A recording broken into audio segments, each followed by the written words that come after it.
خطبہ نمبر 192 آپ علیہ السلام کے خطبے کا ایک حصہ، خطبہ قاسیہ۔ اس خطبے میں ابلیس کے تکبر کی مذمت کی گئی ہے اور اس امر کا اظہار کیا گیا ہے کہ سب سے پہلے تعصب اور غرور کا راستہ اسی نے اختیار کیا ہے، لہذا اس سے اجتناب ضروری ہے۔ بسم اللہ الرحمن الرحیم۔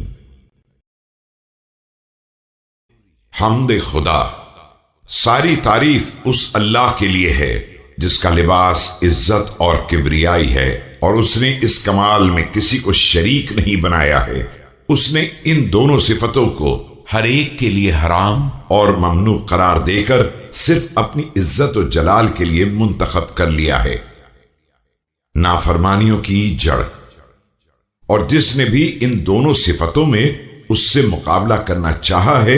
اسے ملعون قرار دے دیا ہے۔ اس کے بعد اسی رخ سے ملائکہ مقربین کا امتحان لیا ہے تاکہ تواضع کرنے والوں اور غرور رکھنے والوں میں امتیاز قائم ہو جائے، اور اسی بنیاد پر اس دلوں کے راز اور غیب کے اسرار سے باخبر پروردگار نے یہ اعلان کر دیا کہ میں مٹی سے ایک بشر پیدا کرنے والا ہوں، اور جب اس کا پیکر تیار ہو جائے اور میں اس میں اپنی روح کمال پھونک دوں تو تم سب سجدے میں گر پڑنا۔ جس کے بعد تمام ملائکہ نے سجدہ کر لیا، صرف ابلیس نے انکار کر دیا کہ اسے تعصب لاحق ہو گیا، اور اس نے اپنی تخلیق کے مادے سے آدم علیہ السلام پر فخر کیا اور اپنی اصل کی بنا پر استکبار کا شکار ہو گیا، جس کے بعد یہ دشمن خدا تمام متعصب افراد کا پیشوا اور تمام متکبر لوگوں کا مور سے اعلیٰ بن گیا۔ اسی نے عصبیت کی بنیاد قائم کی، اور اسی نے پروردگار سے جبروت کی ردا میں مقابلہ کیا، اور اپنے خیال میں عزت و جلال کا لباس زیب تن کر لیا اور تواضع کا نقاب اتار کر پھینک دیا۔ اب کیا تم نہیں دیکھ رہے ہو کہ پروردگار نے کس طرح اسے تکبر کی بنا پر چھوٹا بنا دیا ہے اور بلندی کے اظہار کی بنیاد پر پست کر دیا ہے؟ دنیا میں اسے ملعون قرار دے دیا ہے، اور آخرت میں اس کے لیے آتش جہنم کا انتظام کر دیا ہے۔ اللہ کی طرف سے مخلوق کی آزمائش۔ اگر پروردگار یہ چاہتا کہ آدم علیہ السلام کو ایک ایسے نور سے خلق کرے جس کی ضیاء آنکھوں کو چکا چوند کر دے اور جس کی رونق عقلوں کو مبہوت کر دے، یا ایسی خوشبو سے بنائے جس کی مہک سانسوں کو جکڑ لے، تو یقیناً کر سکتا تھا، اور اگر ایسا کر دیتا تو یقیناً گردنیں اس کے سامنے جھک جاتی اور ملائکہ کا امتحان آسان ہو جاتا، لیکن وہ ان چیزوں سے امتحان لینا چاہتا تھا جن کی اصل معلوم نہ ہو، تاکہ اسی امتحان سے ان کا امتیاز قائم ہو سکے اور ان کے استکبار کا علاج کیا جا سکے اور انہیں غرور سے دور رکھا جا سکے۔ طلب عبرت۔ تو اب تم سب پروردگار کے ابلیس کے ساتھ برتاؤ سے عبرت حاصل کرو کہ اس نے اس کے طویل عمل اور بے پناہ جد و جہد کو تباہ و برباد کر دیا، جبکہ وہ 6000 سال عبادت کر چکا تھا، جس کے بارے میں کسی کو معلوم نہیں ہے کہ وہ دنیا کے سال تھے یا آخرت کے، مگر ایک ساتھ کے تکبر نے سب کو ملیا میٹ کر دیا۔ تو اب اس کے بعد کون ایسی معصیت کر کے عذاب الہی سے محفوظ رہ سکتا ہے؟ یہ ہرگز ممکن نہیں ہے کہ جس جرم کی بنا پر ملک کو نکال باہر کیا اس کے ساتھ بشر کو داخل جنت کر دے، جبکہ خدا کا قانون زمین و آسمان کے لیے ایک ہی جیسا ہے، اور اللہ اور کسی خاص بندے کے درمیان کوئی ایسا خاص تعلق نہیں ہے کہ وہ اس کے لیے اس چیز کو حلال کر دے جو سارے عالمین کے لیے حرام قرار دی ہے۔ شیطان سے ہوشیار۔ بندگان خدا، اس دشمن خدا سے ہوشیار رہو، کہیں تمہیں بھی اپنے مرض میں مبتلا نہ کر دے، اور کہیں اپنی آواز پر کھینچ نہ لے، اور تم پر اپنے سوار اور پیادہ لشکر سے حملہ نہ کر دے، اس لیے کہ میری جان کی قسم اس نے تمہارے لیے شرانگیزی کے تیر کو چلہ کمان میں جوڑ لیا ہے، اور کمان کو زور سے کھینچ لیا ہے، اور تمہیں بہت نزدیک سے نشانہ بنانا چاہتا ہے۔ اس نے صاف کہہ دیا ہے کہ پروردگار، جس طرح تو نے مجھے بہکا دیا ہے، اب میں بھی ان کے لیے گناہوں کو آراستہ کر دوں گا اور ان سب کو گمراہ کر دوں گا۔ حالانکہ یہ بات بالکل اٹکل پچو سے کہی تھی اور بالکل غلط اندازے کی بنا پر زبان سے نکالی تھی، لیکن غرور کی اولاد، تعصب کی برادری اور تکبر و جاہلیت کے شہ سواروں نے اس کی بات کی تصدیق کر دی، یہاں تک کہ جب تم میں سے منہ زوری کرنے والے اس کے مطیع ہو گئے اور اس کی طمع تم میں مستحکم ہو گئی تو بات پردہ راز سے نکل کر منظر عام پر آ گئی۔ اس نے اپنے اقتدار کو تم پر قائم کر لیا اور اپنے لشکروں کا رخ تمہاری طرف موڑ دیا۔ انہوں نے تمہیں ذلت کے غاروں میں دھکیل دیا اور تمہیں قتل و خون کے بھنور میں پھنسا دیا اور مسلسل زخمی کر کے پامال کر دیا۔ تمہاری آنکھوں میں نیزے چبھو دیے، تمہارے حلق پر خنجر چلا دیے اور تمہاری ناک کو رگڑ دیا، تمہارے جوڑ بند کو توڑ دیا اور تمہاری ناک میں قہر و غلبے کی نکیل ڈال کر تمہیں اس آگ کی طرف کھینچ لیا جو تمہارے ہی واسطے مہیا کی گئی ہے۔ وہ تمہارے دین کو ان سب سے زیادہ مجروح کرنے والا اور تمہاری دنیا میں ان سب سے زیادہ فتنہ و فساد کی آگ بھڑکانے والا ہے، جن سے مقابلے کی تم نے تیاری کر رکھی ہے اور جن کے خلاف تم نے لشکر جمع کیے ہیں۔ لہذا اب اپنے غیظ و غضب کا مرکز اسی کو قرار دو اور ساری کوشش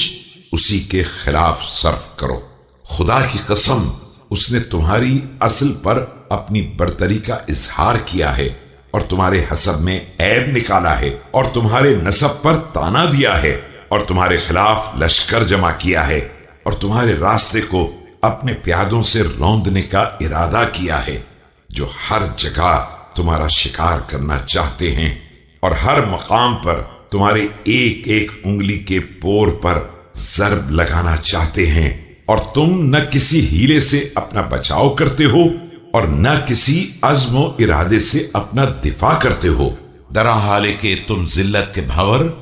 تنگی کے دائرے، موت کے میدان اور بلاؤں کی جولان گاہ میں ہو۔ اب تمہارا فرض ہے کہ تمہارے دلوں میں جو عصبیت اور جاہلیت کے کینوں کی آگ بھڑک رہی ہے اسے بجھا دو کہ یہ غرور ایک مسلمان کے اندر شیطانی وسوسوں، نخوتوں، فتنہ انگیزیوں اور فسوقاریوں کا نتیجہ ہے۔ اپنے سر پر تواضع کا تاج رکھنے کا عزم کرو اور تکبر کو اپنے پیروں تلے رکھ کر کچل دو۔ غرور کے طوق کو اپنی گردنوں سے اتار کر پھینک دو اور اپنے دشمن ابلیس اور اس کے لشکروں کے درمیان تواضع و انکسار کا مورچہ قائم کر لو کہ اس نے ہر قوم میں سے اپنے لشکر، مددگار، پیادہ، سوار سب کا انتظام کر لیا ہے، اور خبردار اس شخص کے جیسے نہ ہو جاؤ کہ جس نے اپنے ماں جائے کے مقابلے میں غرور کیا بغیر اس کے کہ اللہ نے اسے کوئی فضیلت عطا کی ہو، علاوہ اس کے کہ حسد کی عداوت نے اس کے نفس میں عظمت کا احساس پیدا کرا دیا اور بیجا غیرت نے اس کے دل میں غضب کی آگ بھڑکا دی۔ شیطان نے اس کی ناک میں تکبر کی ہوا پھونک دی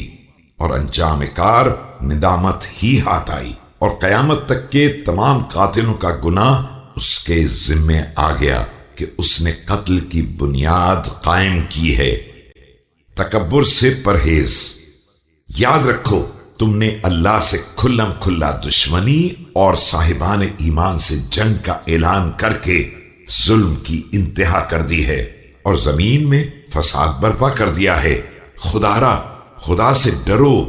تکبر کے غرور اور جاہلیت کے تفاخر کے سلسلے میں کہ یہ عداوتوں کے پیدا ہونے کی جگہ اور شیطان کی فسوقاری کی منزل ہے۔ اسی کے ذریعے اس نے گزشتہ قوموں اور اگلی نسلوں کو دھوکہ دیا ہے، یہاں تک کہ وہ لوگ جہالت کے اندھیروں اور ضلالت کے گڑھوں میں گر پڑے۔ وہ اپنے ہکانے والے کے مکمل تابع اور کھینچنے والے کے سراپا اطاعت تھے۔ یہی وہ امر ہے جس میں قلوب سب ایک جیسے ہیں اور نسلیں اسی راہ پر چلتی رہی ہیں، اور یہی وہ تکبر ہے جس کی پردہ پوشی سے سینے تنگ ہیں۔ متکبرین کی پیروی سے بچنے کی تلقین۔ آگاہ ہو جاؤ، اپنے ان بزرگوں اور سرداروں کی اطاعت سے محتاط رہو جنہوں نے اپنے حسب پر غرور کیا اور اپنے نسب کی بنیاد پر اونچے بن گئے، بدنما چیزوں کو اللہ کے سر ڈال دیا اور اس کے احسانات کا صریحی انکار کر دیا۔ انہوں نے اس کے فیصلے سے مقابلہ کیا ہے اور اس کی نعمتوں پر غلبہ حاصل کرنا چاہا ہے۔ یہی وہ لوگ ہیں جو عصبیت کی بنیاد، فتنے کے ستون اور جاہلیت کے غرور کی تلواریں ہیں۔ اللہ سے ڈرو اور خبردار، اس کی نعمتوں کے دشمن اور اس کے دیے ہوئے فضائل کے حاسد نہ بنو۔ ان جھوٹے مدعیان اسلام کا اتباع نہ کرو جن کے گندے پانی کو اپنے صاف پانی میں ملا کر پی رہے ہو اور جن کی بیماریوں کو تم نے اپنی صحت کے ساتھ مخلوط کر دیا ہے اور جن کے باطل کو اپنے حق میں شامل کر لیا ہے۔ یہ لوگ فسق و فجور کی بنیاد ہیں اور نافرمانیوں کے ساتھ چپکے ہوئے ہیں۔ ابلیس نے انہیں گمراہی کی سواری بنا لیا ہے اور ایسا لشکر قرار دے لیا ہے جس کے ذریعے لوگوں پر حملہ کرتا ہے، اور یہی اس کے ترجمان ہیں جن کی زبان سے وہ بولتا ہے، تمہاری عقلوں کو چھیننے کے لیے اور تمہاری آنکھوں میں سما جانے کے لیے اور تمہارے کانوں میں اپنی باتوں کو پھونکنے کے لیے۔ اس نے تمہیں اپنے تیروں کا نشانہ اور اپنے قدموں کی جولان گاہ اور اپنے ہاتھوں کا کھلونا بنا لیا ہے۔ گزرے ہوئے متکبرین سے عبرت۔ دیکھو، تم سے پہلے استکبار کرنے والی قوموں پر جو خدا کا عذاب، حملہ، قہر اور عتاب نازل ہوا ہے، اس سے عبرت حاصل کرو اور ان کے رخساروں کے بل لیٹنے اور پہلوؤں کے بل گرنے سے نصیحت حاصل کرو۔ اللہ کی بارگاہ میں تکبر کی پیداوار کی منزلوں سے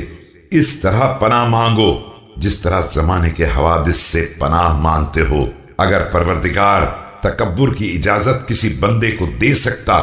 تو سب سے پہلے اپنے مخصوص انبیاء اور اولیاء کو اجازت دیتا، لیکن اس بے نیاز نے ان کے لیے بھی تکبر کو ناپسندیدہ قرار دیا ہے اور ان کی بھی تواضع ہی سے خوش ہوا ہے۔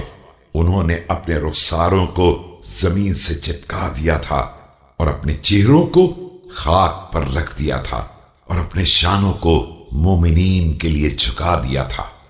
یہ سب سماج کے وہ کمزور بنا دیے جانے والے افراد تھے جن کا خدا نے بھوک سے امتحان لیا، مصائب سے آزمایا، خوفناک مراحل سے گزارا اور ناخوشگوار حالات میں انہیں تہوبالا کر کے دیکھ لیا۔ خبردار، خدا کی خوشنودی اور ناراضگی کا معیار مال اور اولاد کو قرار نہ دینا کہ تم فتنے کی منزلوں کو نہیں پہچانتے ہو اور تمہیں نہیں معلوم ہے کہ خدا مالداری اور اقتدار سے کس طرح امتحان لیتا ہے۔ اس نے صاف اعلان کر دیا ہے، کیا ان لوگوں کا خیال یہ ہے کہ ہم انہیں مال و اولاد کی فراوانی عطا کر کے ان کی نیکیوں میں اضافہ کر رہے ہیں؟ حقیقت یہ ہے کہ انہیں کوئی شعور نہیں ہے۔ اللہ اپنے کو اونچا سمجھنے والوں کا امتحان اپنے کمزور قرار دیے جانے والے اولیاء کے ذریعے لیا کرتا ہے۔ انبیاء علیہ السلام کا تواضع۔ دیکھو، موسیٰ بن عمران اپنے بھائی ہارون کے ساتھ فرعون کے دربار میں اس شان سے داخل ہوئے کہ ان کے بدن پر اون کا پیراہن تھا اور ان کے ہاتھ میں ایک عصا تھا۔ ان حضرات نے اس سے وعدہ کیا کہ اگر اسلام قبول کر لے گا تو اس کے ملک اور اس کی عزت کو دوام و بقا عطا کر دیں گے۔ تو اس نے لوگوں سے کہا، کیا تم لوگ ان دونوں کے حال پر تعجب نہیں کر رہے ہو جو اس فقر و فاقے کی حالت میں میرے پاس آئے ہیں اور میرے ملک کو دوام کی ضمانت دے رہے ہیں؟ اگر یہ ایسے ہی اونچے ہیں تو ان پر سونے کے کنگن کیوں نہیں نازل ہوئے؟ اس کی نظر میں سونا اور اس کی جمع آوری ایک عظیم کارنامہ تھا اور اون کا لباس پہننا ذلت کی علامت تھا۔ حالانکہ اگر پروردگار چاہتا تو انبیاء کرام کی بے عزت کے ساتھ ہی ان کے لیے سونے کے خزانے، طلائے خالص کے معادن باغات کے کشتزاروں کے دروازے کھول دیتا اور ان کے ساتھ فضا میں پرواز کرنے والے پرندے اور زمین کے چوپایوں کو ان کا تابع فرمان بنا دیتا، لیکن ایسا کر دیتا تو آزمائش ختم ہو جاتی اور انعامات کا سلسلہ بھی بند ہو جاتا اور آسمانی خبریں بھی بیکار و برباد ہو جاتی۔ نہ مصائب کو قبول کرنے والوں کو امتحان دینے والے کا اجر ملتا اور نہ صاحبان ایمان کو نیک کرداروں جیسا انعام ملتا اور نہ الفاظ معانی کا ساتھ دیتے۔ البتہ پروردگار نے اپنے مرسلین کو ارادوں کے اعتبار سے انتہائی صاحب قوت قرار دیا ہے، اگرچہ دیکھنے میں حالات کے اعتبار سے بہت کمزور ہیں، اور ان کے پاس وہ قناعت ہے جس نے لوگوں کے دل و نگاہ کو ان کی بے نیازی سے معمور کر دیا ہے، اور وہ غربت ہے جس کی بنا پر لوگوں کی آنکھوں اور کانوں کو اذیت ہوتی ہے۔ اگر انبیاء کرام ایسی قوت کے مالک ہوتے جس کا ارادہ بھی نہ کیا جا سکے، اور ایسی عزت کے دارا ہوتے جس کو ذلیل نہ کیا جا سکے، اور ایسی سلطنت کے حامل ہوتے جس کی طرف گردنیں اٹھتی ہوں اور سواریوں کے پالان کسے جاتے ہوں، تو یہ بات لوگوں کی عبرت حاصل کرنے کے لیے آسان ہوتی اور انہیں استکبار سے بآسانی دور کر سکتی، اور سب کے سب قہر آمیز خوف اور لذت آمیز رغبت کی بنا پر ایمان لے آتے۔ سب کی نیتیں ایک جیسی ہوتی اور سب کے درمیان نیکیاں تقسیم ہو جاتی، لیکن اس نے یہ چاہا ہے کہ اس کے رسولوں کا اتباع اور اس کی کتابوں کی تصدیق اور اس کی بارگاہ میں خضوع اور اس کے عوامر کے سامنے فروتنی سب اس کی ذات اقدس سے مخصوص رہیں اور اس میں کسی طرح کی ملاوٹ نہ ہونے پائے۔ اور ظاہر ہے کہ جس قدر آزمائش اور امتحان میں شدت ہوگی اسی قدر اجر و ثواب بھی زیادہ ہوگا۔ خانہ کعبہ، کیا تم یہ نہیں دیکھتے ہو کہ پروردگار عالم نے آدم علیہ السلام کے دور سے آج تک اولین و آخرین سب کا امتحان لیا ہے ان پتھروں کے ذریعے جن کا بظاہر نہ کوئی نفع ہے اور نہ نقصان، نہ ان کے پاس بصارت ہے اور نہ سماعت، لیکن انہی سے اپنا وہ محترم مکان بنوا دیا ہے جسے لوگوں کے قیامت کا ذریعہ قرار دے دیا ہے، اور پھر اسے ایسی جگہ قرار دیا ہے جو روئے زمین پر انتہائی پتھریلی اور بلند زمینوں میں انتہائی مٹی والی وادیوں میں اطراف کے اعتبار سے انتہائی تنگ ہے۔ اس کے اطراف سخت قسم کے پہاڑ، نرم قسم کے ریتیلے میدان کے پانی والے چشمے اور منتشر قسم کی بستیاں ہیں جہاں نہ اونٹ پرورش پا سکتے ہیں اور نہ گائے اور نہ بکریاں۔ اس کے بعد اس نے آدم علیہ السلام اور ان کی اولاد کو حکم دے دیا کہ اپنے کاندھوں کو اس کی طرف موڑ دیں، اور اس طرح اسے سفروں سے فائدہ اٹھانے کی منزل اور پالانوں کے اتارنے کی جگہ بنا دیا، جس کی طرف لوگ دور افتادہ بے آب و گیا بیابانوں، دور و دراز گھاٹیوں کے نشیبی راستوں، زمین کے کٹے ہوئے دریاؤں کے جزیروں سے دل و جان سے متوجہ ہوتے ہیں، تاکہ ذلت کے ساتھ اپنے کاندھوں کو حرکت دیں اور اس کے گرد اپنے پروردگار کی الوہیت کا اعلان کریں، اور پیدل اس عالم میں دوڑتے رہیں کہ ان کے بال بکھرے ہوئے ہوں اور سر پر خاک پڑی ہوئی ہو، اپنے پیراہنوں کو اتار کر پھینک دیں اور بال بڑھا کر اپنے حسن و جمال کو بدنما بنا لیں۔ یہ ایک عظیم ابتلا، شدید امتحان اور واضح اختبار ہے جس کے ذریعے عبدیت کی مکمل آزمائش ہو رہی ہے۔ پروردگار نے اس مکان کو رحمت کا ذریعہ اور جنت کا وسیلہ بنا دیا ہے۔ وہ اگر چاہتا تو اس گھر کو اس کے تمام مشاعر کو باغات اور نہروں کے درمیان نرم و ہموار زمین پر بنا دیتا، جہاں گھنے درخت ہوتے اور قریب قریب پھل، عمارتیں ایک دوسرے سے جڑی ہوتی اور آبادیاں ایک دوسرے سے متصل، کہیں سرخی مائل گندم کے پودے ہوتے اور کہیں سرسبز باغات، کہیں چمنزار ہوتا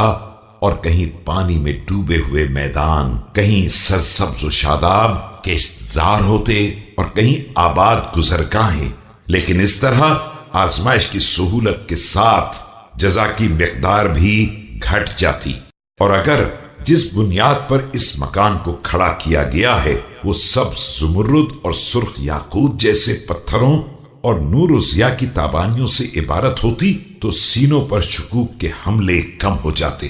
اور دلوں سے ابلیس کی محنتوں کا اثر ختم ہو جاتا اور لوگوں کے خلجان قلب کا سلسلہ تمام ہو جاتا۔ لیکن پروردگار اپنے بندوں کو سخت ترین حالات سے آزمانا چاہتا ہے اور ان سے سنگین ترین مشقتوں کے ذریعے بندگی کرانا چاہتا ہے، اور انہیں طرح طرح کے ناخوشگوار حالات سے آزمانا چاہتا ہے تاکہ ان کے دلوں سے تکبر نکل جائے اور ان کے نفوس میں تواضع اور فروتنی کو جگہ مل جائے، اور اسی بات کو فضل و کرم کے کھلے ہوئے دروازوں اور عفو و مغفرت کے آسان ترین وسائل میں قرار دے دے۔ ایک مرتبہ پھر متنبہ کرنا، دیکھو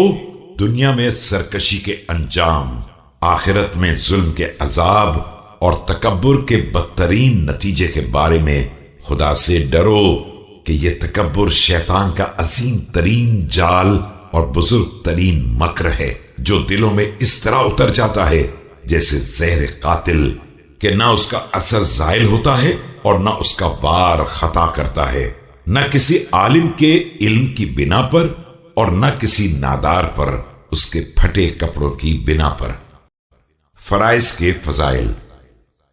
اور اسی مصیبت سے پروردگار نے اپنے صاحبان ایمان بندوں کو نماز اور زکوٰۃ اور مخصوص دنوں میں روزے کی مشقت کے ذریعے بچایا ہے کہ ان کے اعضاء و جوارح کو سکون مل جائے، نکاحوں میں خشوع پیدا ہو جائے، نفس میں احساس ذلت پیدا ہو، دل بارگاہ الہی میں جھک جائیں اور ان سے غرور نکل جائے، اور اس بنیاد پر کہ نماز میں نازک چہرے تواضع کے ساتھ خاک آلود کیے جاتے ہیں اور محترم اعضاء و جوارح کو ذلت کے ساتھ زمین سے ملا دیا جاتا ہے، اور روزے میں احساس عاجزی کے ساتھ پیٹ پیٹ سے مل جاتے ہیں، اور زکوٰۃ میں زمین کے بہترین نتائج کو فقراء اور مساکین کے حوالے کر دیا جاتا ہے۔ اور دیکھو کہ ان اعمال میں کس طرح تفاخر کے آثار کو جڑ سے اکھاڑ کر پھینک دیا جاتا ہے اور تکبر کے نمایاں ہونے والے آثار کو دبا دیا جاتا ہے۔ میں نے تمام عالمین کو پرکھ کر دیکھ لیا ہے، کوئی شخص ایسا نہیں ہے جس میں کسی شے کا تعصب پایا جاتا ہو اور اس کے پیچھے کوئی ایسی علت نہ ہو جس سے جاہل دھوکہ کھا جائیں، یا ایسی دلیل نہ ہو جو احمقوں کی عقل سے چپک جائے، علاوہ تم لوگوں کے کہ تم ایسی چیز کا تعصب رکھتے ہو جس کی کوئی علت اور جس کا کوئی سبب نہیں ہے۔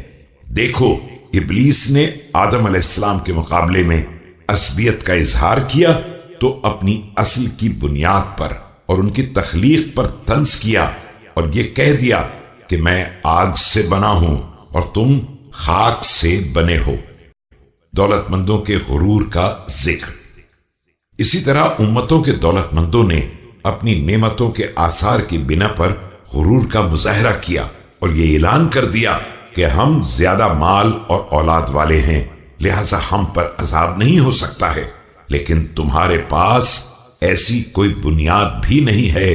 لہذا اگر فخر ہی کرنا ہے تو بہترین عادات، قابل تحسین اعمال اور حسین ترین خصائل کی بنا پر کرو جن کے بارے میں عرب کے خاندانوں، قبائل کے سرداروں کے بزرگ اور شریف لوگ کیا کرتے تھے، یعنی پسندیدہ اخلاق، عظیم دانائی، اعلیٰ مراتب اور قابل تعریف کارنامے۔ تم بھی انہی قابل ستائش اعمال پر فخر کرو، ہمسایوں کا تحفظ کرو، عہد و پیمان کو پورا کرو، نیک لوگوں کی اطاعت کرو، سرکشوں کی مخالفت کرو، فضل و کرم کو اختیار کرو، ظلم و سرکشی سے پرہیز کرو، خونریزی سے پناہ مانگو، خلق خدا کے ساتھ انصاف کرو، غصے کو پی جاؤ، فساد فی الارض سے اجتناب کرو، کہ یہی صفات و کمالات قابل فخر و مباحات ہیں۔ بدترین اعمال کی بنا پر